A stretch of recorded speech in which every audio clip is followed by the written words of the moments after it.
The first sickening crack was an abomination. It sliced through the otherwise placid, humid air of Willow Creek Estates like a bullwhip, vicious and utterly alien. Instantly, a choked, ragged cry of pure agony tore through the quiet afternoon. Jamie, 17 years old, and a whirlwind of focused energy, was mid-pivot in his specialized basketball wheelchair. The ball, a familiar extension of his hand, was arching in a perfect practiced parabola towards the community court hoop. Then his body convulsed violently, a grotesque involuntary spasm. His shot, meant for glory, veered wildly pathetically off course, thudding uselessly against the backboard. He instinctively clutched his left shoulder, his handsome face usually alight with competitive zeal, contorting into a mask of disbelief and searing pain. His chair, an advanced piece of athletic engineering, wobbled precariously on its high-performance wheels. Beside him, Mateo, a year younger at 16, was already coiled, poised to snatch the rebound. He froze every muscle, locked his own graceful movements, arrested by the sheer brutal unexpectedness of the assault. The familiar, comforting soundtrack of their afternoon, the rhythmic squeak of their wheels on the asphalt, the percussive thud of the basketball, their breathless, joyful shouts of exertion and playful rivalry, had been obliterated, silenced by an act of inexplicable violence. "I warned you. I told you this court is reserved. Do you think the rules, the actual regulations of this community are just meaningless suggestions for people like you?" The voice that shattered the stunned, ringing silence was high-pitched, almost a shriek. It was laced with a venomous, simmering fury that was far more shocking, more unsettling than its sheer volume. There at the very edge of the asphalt court, a dark sentinel against the serene backdrop of manicured lawns and impeccably painted houses, stood Carol Evans. Her figure, usually just bustling, was taut, rigid, with an almost righteous indignation. She was a woman in her late 50s, a permanent fixture in Willow Creek. Through a relentless combination of aggressive, unsolicited volunteering and an unyielding, almost fanatical adherence to the homeowners association's most obscure and often archaic bylaws, she had crowned herself the self-appointed iron-fisted guardian of Willow Creek's decorum. In her right hand, she clutched a small, dark, metallic object. A faint, acrid wisp of smoke curled lazily from its muzzle, looking utterly disturbingly out of place in this suburban idyll. I had been observing their rigorous practice session from the relative cool of the shaded bench near the seldom-used tennis courts. My tablet lay open on my lap, displaying player statistics, offensive patterns, defensive drills, the minutiae of coaching. The raw, unadulterated, almost primal aggression of the act I'd just witnessed sent a jolt of pure, undiluted ice through my veins. It was instantly, almost violently replaced by a surging tide of protective anger, so fierce it almost choked me. These weren't just any neighborhood teenagers cutting up on a sunny afternoon. Jamie and Mateo were the vibrant, beating heart of the U.S. Paralympic wheelchair basketball team I had the honor to coach.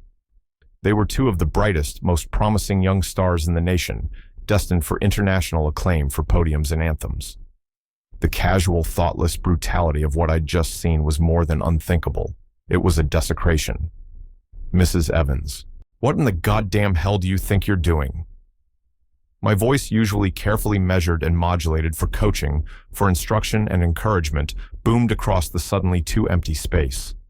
It was sharper, louder, more resonant with fury than I had intended, or perhaps ever used before. Carol Evans spun around, her movement jerky like a startled bird, her eyes small, pale, and hard as river stones fixed on me. The fleeting surprise on her face was swiftly, almost instantaneously painted over with a defensive, belligerent glare.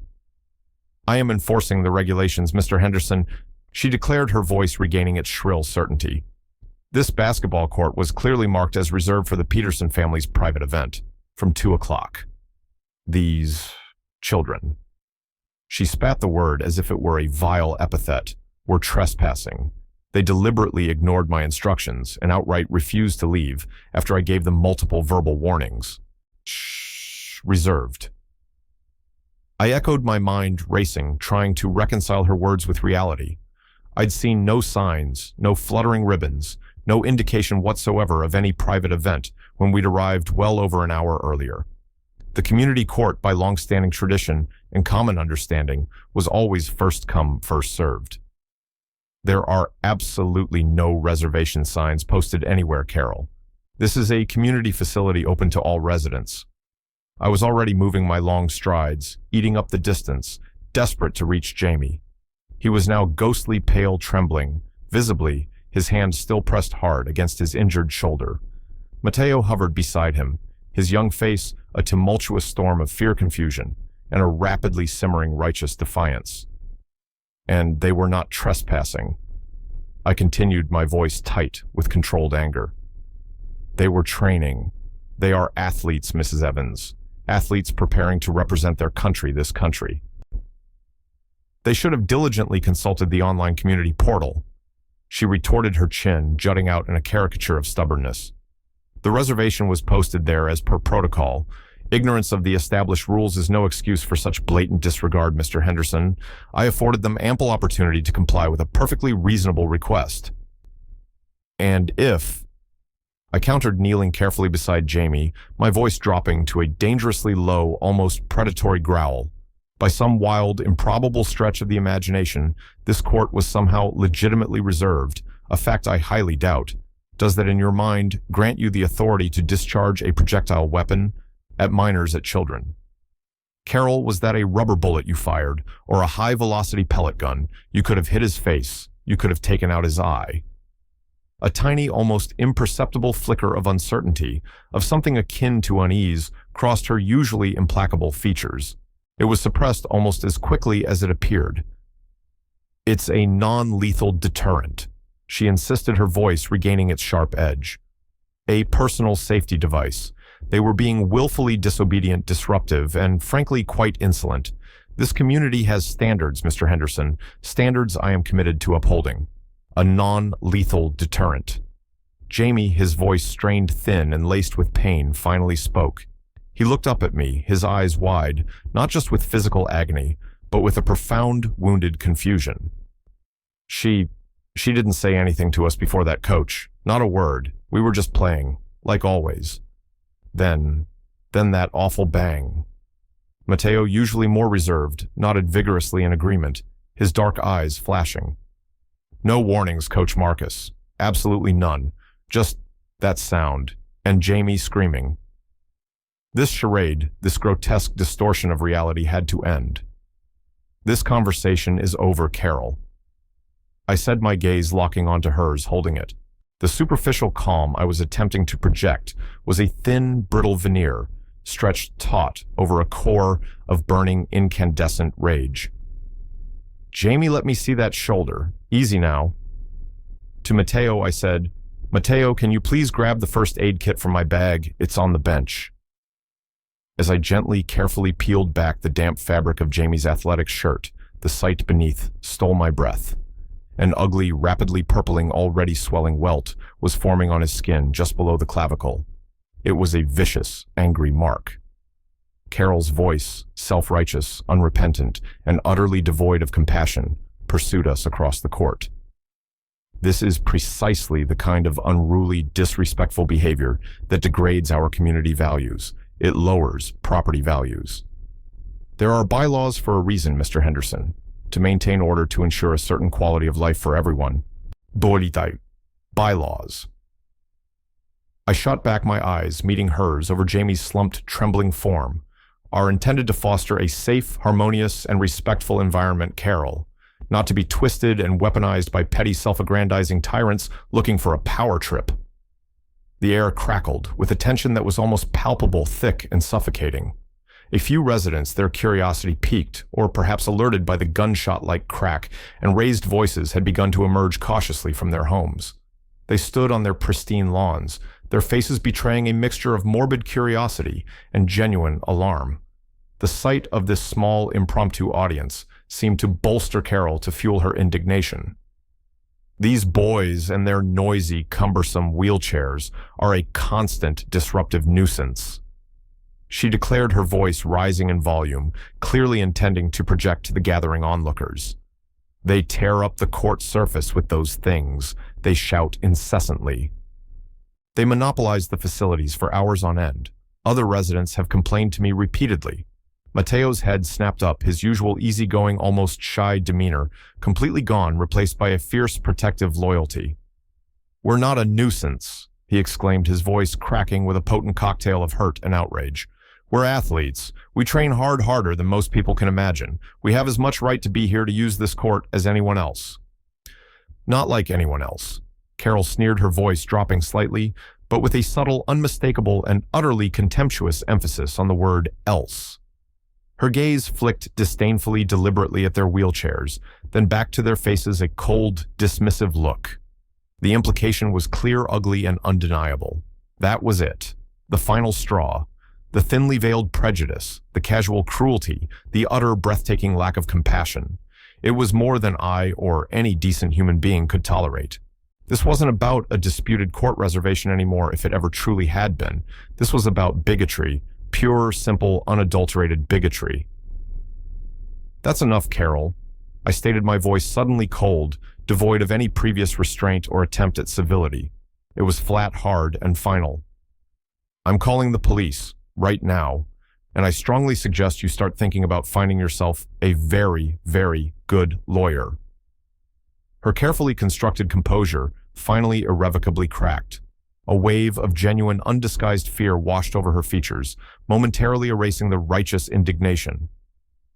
"You can't be serious?" she stammered, her voice losing its shrill confidence. It was a minor incident, a simple misunderstanding. Overzealous perhaps, but nothing more. Shooting a child, a minor, with a projectile weapon is not a minor incident, Carol. I replied, my fingers already dialing 911 on my cell phone. Nor is it a misunderstanding. It's assault with a weapon. It's battery. It's reckless endangerment of a minor. And given your preceding comments, your choice of words, I'd say it's also quite clearly fueled by a rather disgusting, deeply ingrained prejudice. The swift arrival of two sleek police cruisers, their red and blue lights strobing rhythmically in the otherwise peaceful late afternoon sun, transformed the quiet, manicured cul-de-sac into an unwelcome scene of uncomfortable, unavoidable public drama. Neighbors, previously hesitant, now gathered in small whispering clusters on their lawns and driveways, their faces a canvas of shock, concern, and thinly veiled excitement. Carol Evans, stripped of her bluster and self-importance, looked suddenly small, diminished, and frighteningly vulnerable as Officer Ramirez, a woman with a no-nonsense demeanor, and Officer Chen, younger but equally serious, began their methodical questioning. Jamie, despite the throbbing pain in his shoulder and the shock still clouding his eyes, gave a clear, concise account of the unprovoked attack. Mateo, his initial fear replaced by a steely resolve, corroborated every detail, his voice unwavering. I provided my own statement, carefully, meticulously detailing Carol's aggressive actions, her venomous words, and crucially, her demonstrably false claim of having issued multiple verbal warnings. A claim the boys vehemently and I believed honestly denied. The small black menacing device, which Carol reluctantly surrendered, was identified by Officer Ramirez as a high-powered rubber bullet pistol marketed for personal defense and animal control. It was carefully photographed, then bagged as critical evidence. The following days were an absolute maelstrom. Doctors' visits for Jamie confirmed he had suffered severe deep bruising and significant soft tissue damage to his shoulder and upper chest. The examining physician, a specialist in sports injuries, grimly noted that a few inches higher or slightly more to the side, and the projectile could have struck his neck, his face, or even his eye. The injury could have been catastrophic, career-ending, or far, far worse. His parents, Sarah and Tom, were a whirlwind of incandescent, barely contained rage and tearful, heart-wrenching anxiety. They had fought tirelessly for years, navigating a complex and often indifferent world to ensure Jamie had every possible opportunity, every chance to live a full and vibrant life.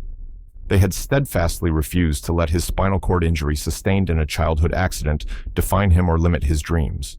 Wheelchair basketball was more than just a sport for Jamie.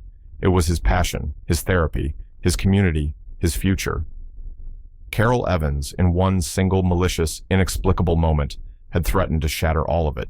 Mateo's parents, Maria and Luis, were equally incensed, their quiet dignity barely masking a deep well of anger. Mateo, naturally quieter and more introspective than the outgoing Jamie, had found his confidence his voice, his very sense of self, through the discipline and camaraderie of the sport. The incident had left him deeply shaken, questioning his safety, his place in his own neighborhood, a place that was supposed to be a sanctuary. He became withdrawn, his usual quietness now tinged with a new unsettling fear. The story predictably, horrifyingly exploded.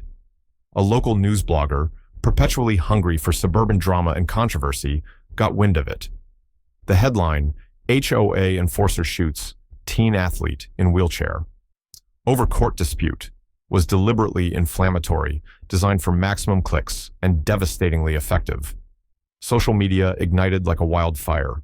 Comment sections became battlegrounds of outrage, disbelief, and disturbingly, a few misguided attempts to defend Carol Evans. The Willow Creek Estates Homeowners Association, a previously sleepy, almost invisible entity, concerned primarily with the mundane intricacies of lawn maintenance schedules, holiday decoration guidelines, and the occasional dispute over fence heights, suddenly found itself thrust into the unwelcome glare of a very public, very ugly public relations nightmare. Mr. Albright, the beleaguered HOA president, a retired accountant who visibly preferred the predictable certainty of spreadsheets to the messy unpredictability of human conflict, hastily called an emergency board meeting. He looked perpetually harried, his face etched with worry lines that seemed to deepen by the hour. Carol Evans, meanwhile, was not silent. Far from it. Through a hastily retained, slick-looking lawyer with an office in a downtown high rate, she issued a carefully worded public statement. In it, she claimed preposterously that she had felt threatened by the two teenagers in wheelchairs. She asserted that she had acted in self-defense, a ludicrous, transparently false assertion, given the stark reality of the situation, an armed adult woman versus two unarmed minors engaged in a peaceful athletic activity. She then doubled down with astonishing audacity on the reserved court claim. Her lawyer even produced a supposedly authentic email confirmation for a Peterson family picnic, a family that upon discreet and not-so-discreet inquiry by concerned and curious neighbors, no one in the entire Willow Creek Estates community seemed to know or had ever even heard of.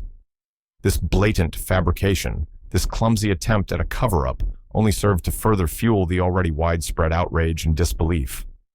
It painted her not just as aggressive, but as deceitful. During this tumultuous period, as the community buzzed with speculation and anger, I felt a growing unease about Carol's motivations. Her actions were so disproportionate, so venomous. There had to be something more than just a general adherence to bylaws, however twisted. I spoke to a few of the older residents, people who had lived in Willow Creek for decades. One of them, Mrs. Henderson, no relation, a common source of amusement, a kind elderly woman who often watched the boys practice, with a gentle smile, provided a potential key. Carol, she'd said, her voice hushed. She hasn't been right, not truly since her own boy David had his accident. Years ago now. He was a promising gymnast, you know. A fall, a bad one. He uses a chair now too, or did. Refused to engage, refused therapy, just shut down. Carol, she tried. Oh, how she tried. But he became so bitter. Last I heard, he moved away, wants nothing to do with her or this place. She poured all her energy into this HOA stuff after that. Like controlling the neighborhood was the only thing she could control. The information hit me hard. It didn't excuse Carol's actions, not by a long shot, but it painted a picture of a woman steeped in her own unresolved grief and bitterness, perhaps seeing in Jamie and Mateo's success and joy a painful, twisted reflection of her own son's lost dreams and her perceived failures as a mother. Her venom towards people like you suddenly took on a new tragic and deeply personal dimension. It was the resentment of a broken heart, misdirected with terrible consequences. The HOA board, under immense, unrelenting pressure from residents, the media, and now the lurking shadow of potential lawsuits, scheduled a community-wide town hall meeting. The official agenda items were stark. The incident itself, a review of community safety protocols, and a thorough re-evaluation of all HOA enforcement policies and personnel. I knew with absolute certainty that this would be the critical battleground. This was where accountability would be forged, or where it would crumble. In the tense days leading up to the town hall, I, along with Sarah, Tom, Maria, and Luis, worked tirelessly. We gathered more information. Sympathetic neighbors, emboldened by the public exposure of the incident, came forward with their own stories. It turned out Carol Evans had a long documented history of aggressive enforcement tactics and petty, often discriminatory complaints. She had frequently targeted families with young children, teenagers, new residents, or indeed anyone she arbitrarily deemed not fitting the meticulously curated, almost sterile Willow Creek aesthetic she championed. These complaints, we discovered, had largely been dismissed by a complacent HOA board as Carol being Carol, or her just being a bit officious. Their past inaction, their casual dismissal of her escalating pattern of behavior, now looked damningly like complicity. This history, this pattern, combined with the new tragic insight into her possible personal vendetta, was our leverage. The night of the town hall, the community center usually reserved for benign potlucks and Zumba classes, buzzed with a palpable, anxious energy. Every single seat was taken. People, a sea of concerned and angry faces, lined the walls, stood in the doorways. Their expressions were a complex tapestry of anger, deep concern, genuine fear, and a sort of morbid, uncomfortable curiosity. Carol Evans sat at a small, isolated table at the front beside her expensive lawyer. She looked pale drawn, but her jaw was set in a look of stubborn, almost defiant resentment. Mr. Albright. The HOA president, looking like a man who'd rather be undergoing a root canal without anesthetic, tapped nervously repeatedly on the microphone, creating small, irritating pops of sound. He opened the meeting with a series of well-meaning but ultimately hollow platitudes about community spirit, mutual respect, and the importance of dialogue. His words, however sincere, fell flat, utterly failing to penetrate the charged, heavy atmosphere of the room. Then it was my turn. I walked slowly, deliberately to the podium. The faces of Jamie and Mateo sitting in the front row with their parents, Sarah and Tom looking fierce and protective, Maria and Luis radiating a quiet, sorrowful strength, were etched indelibly in my mind. Their courage was my fuel. I began by recounting in a calm, steady voice the events of that horrific afternoon. My voice, though controlled, was imbued with the undeniable gravity, the sheer ugliness of the situation. I described the innocent joy of their practice, the sudden brutal crack of the weapon, Jamie's agonized cry, the terror that had flashed in Mateo's young eyes. I paused, then held up a large, clear photograph of Jamie's bruised and swollen shoulder, taken the day after the assault. The image, stark and brutal, drew audible gasps, murmurs of shock and disgust from the assembled audience. This, I stated, my gaze sweeping deliberately across the crowded room, lingering for a significant moment on Carol Evans and her now scribbling lawyer, is not about a disputed basketball court reservation. It was never about that. This is about a grotesque abuse of power. It's about deep-seated, insidious prejudice. It's about an adult in a position of perceived, unelected authority, physically assaulting children. Children who were doing nothing wrong, children who were simply existing, simply pursuing their passion, because she, Carol Evans, decided they didn't belong, that they were somehow an affront to her sensibilities.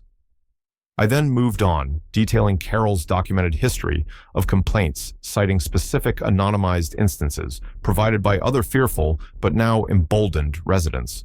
Complaints about children's laughter being too loud, about the wrong kind of flowers being planted about teenagers simply congregating.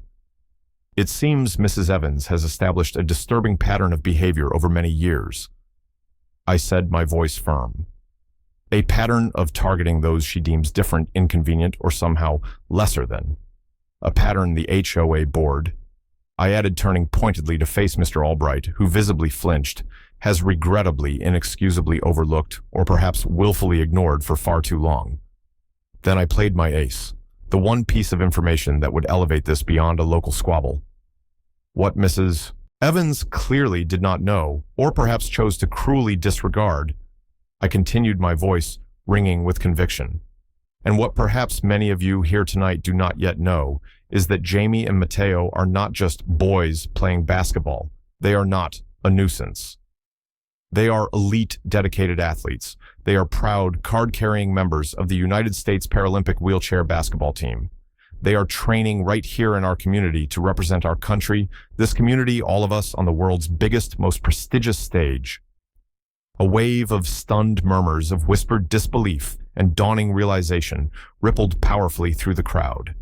You could physically feel the shift in the room's dynamic, the subtle recalibration of perspective. This wasn't just a local dispute anymore. This had national, even international implications. This was about attacking symbols of national pride and resilience. The United States Paralympic Committee. I continued letting the full weight of that statement settle into the suddenly very quiet room, is fully aware of this incident. They have expressed their profound concern. They are watching very closely how Willow Creek Estates as a community chooses to respond to this assault on their athletes. The world of adaptive sports, you see, is a remarkably close-knit, fiercely protective community. Word travels exceptionally fast.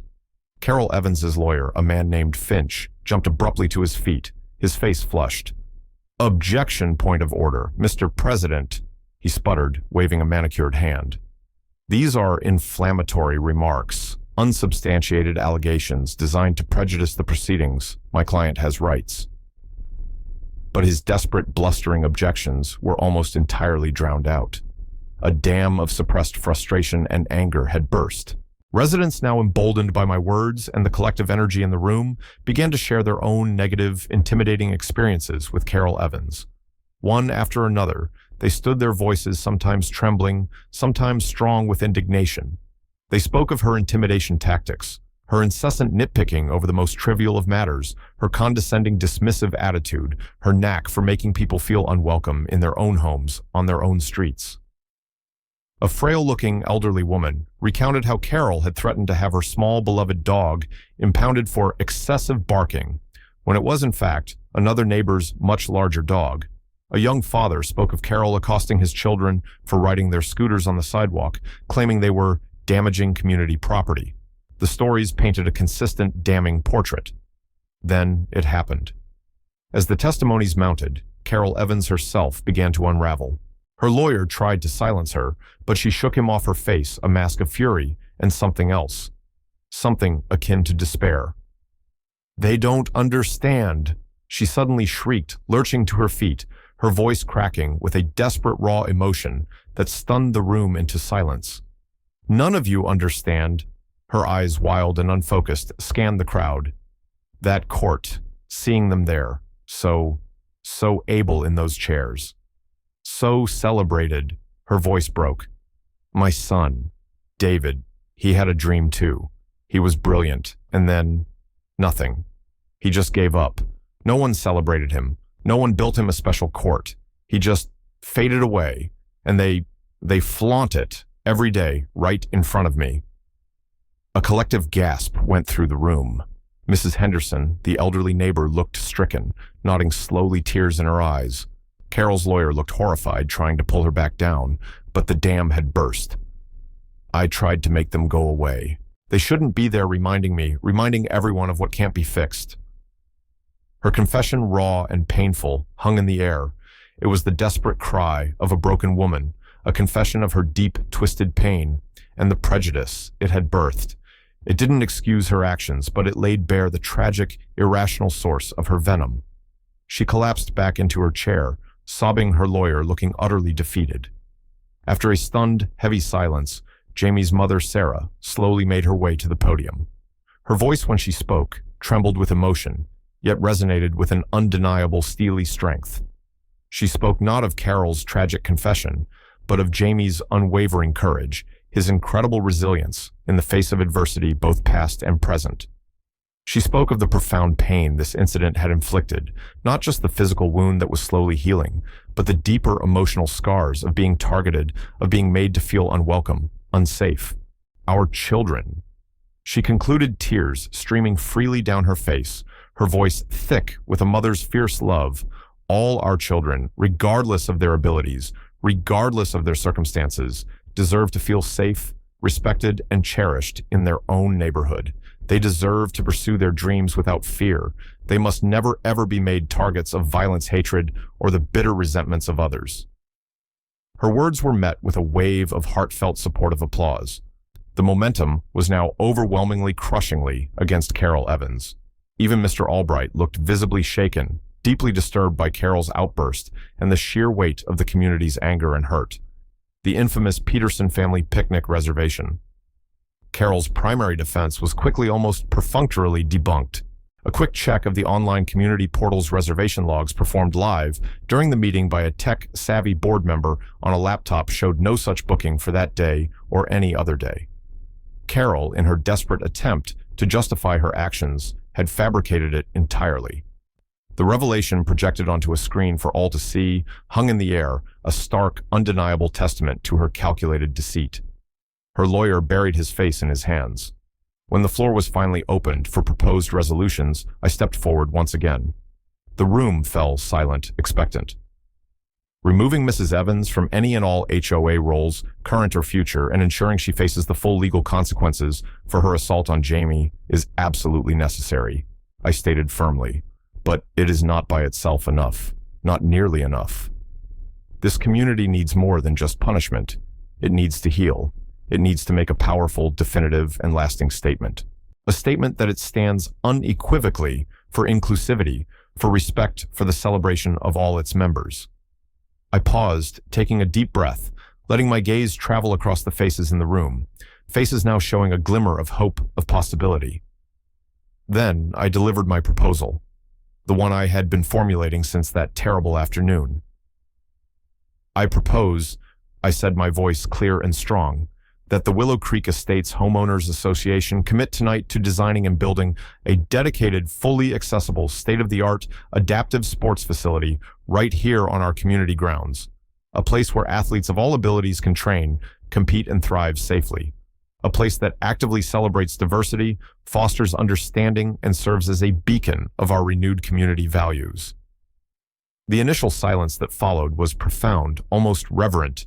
Then it was broken by a few tentative claps, which quickly astonishingly swelled into a thunderous, sustained standing ovation. People were on their feet, cheering, some with tears in their eyes. It was a moment of catharsis, of shared purpose. And I added my own voice, now thick with emotion, the sound of their support washing over me. I propose we name it the Jamie and Mateo Victory Court. Let their courage, their resilience, their spirit, not this ugliness, not this prejudice, be the enduring legacy of this moment of what we can achieve when we choose compassion.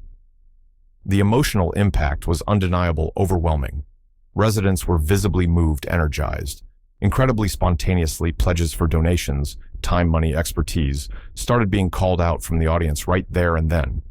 A local contractor offered to donate grading services. A landscaping company pledged trees and shrubs. An architect offered to draw up initial plans pro bono. The HOA board, cornered by the wave of public opinion, but also, I believe, genuinely moved, and seeing a clear path to redemption and positive action, voted unanimously on the spot to approve the initial feasibility study for the adaptive sports complex. They also voted with equal unanimity to immediately and permanently suspend Carol Evans from all HOA duties and to fully cooperate with the ongoing police investigation and any subsequent legal proceedings. The aftermath was nothing short of transformative for Willow Creek Estates. Carol Evans, facing mounting legal fees for the serious felony battery charges, eventually pressed by Jamie's parents, and further charges I pursued for assault, as well as becoming a complete social pariah within the community she had once sought to dominate, sold her house at a significant loss. She moved away quietly, almost furtively, within 2 months, her departure unlamented. The police investigation concluded with formal charges being laid, and the legal process began its slow, methodical journey. The evidence, including her own confession at the town hall, was compelling. The campaign to design and build the Jamie and Mateo Victory Court galvanized Willow Creek Estates in a way nothing else ever had. Fundraising events, community bake sales that sold out in hours, energetic car washes, staffed by teenagers and adults alike, a surprisingly glamorous community gala dinner, brought neighbors together, forging new friendships and strengthening old bonds. People who had previously only exchanged polite nods now worked side by side, united by a common positive goal. Local businesses, sensing the genuine community spirit and perhaps eager for some positive PR, contributed materials, labor, and expertise at discounted rates or even for free. The old, underused, and now tragically tainted basketball court was ceremoniously torn up. In its place, over the next year, rose a magnificent state-of-the-art adaptive sports facility. It was designed with extensive input from leading adaptive sports architects, accessibility consultants, and of course from Jamie and Matteo themselves, who proved to have very strong and insightful opinions on court surfaces and hoop hydraulics. The grand opening, almost exactly a year after that terrible afternoon, was a joyous, sun-drenched affair. The entire community, it seemed, turned out. Jamie fully recovered his Paralympic dreams, shining brighter than ever. His smile radiant sunk the inaugural basket, a perfect, graceful swish. Matteo, his quiet confidence fully restored his eyes, shining with pride, gave a heartfelt, eloquent speech about what the new court and the community's support meant to him and to all future athletes who would use it. He spoke of turning a hateful act into a testament of love and acceptance. The air was filled not with the sharp, sickening crack of rubber bullets and venomous accusations, but with the joyful cheers of a truly united community, the rhythmic, familiar squeak of athletic wheelchairs gliding effortlessly across a perfect surface, and the deeply satisfying, hopeful swish of a basketball net. The ugly, painful scar left by Carol Evans' actions had not just been healed. It had been replaced by a vibrant living symbol of hope, of resilience, of the enduring transformative power of a community choosing compassion over prejudice, understanding over ignorance, and unity over division. Willow Creek Estates hadn't just built a new court. They had, in a very real sense, rebuilt their collective soul. And as I watched Jamie and Matteo laughing effortlessly, weaving and gliding down the gleaming new floor of their court, their movements a poetry of motion, their joyous shouts echoing in the bright afternoon air, I knew with a certainty that settled deep in my bones that this was a victory far greater, far more meaningful than any medal they might ever win. This was a victory for the human spirit,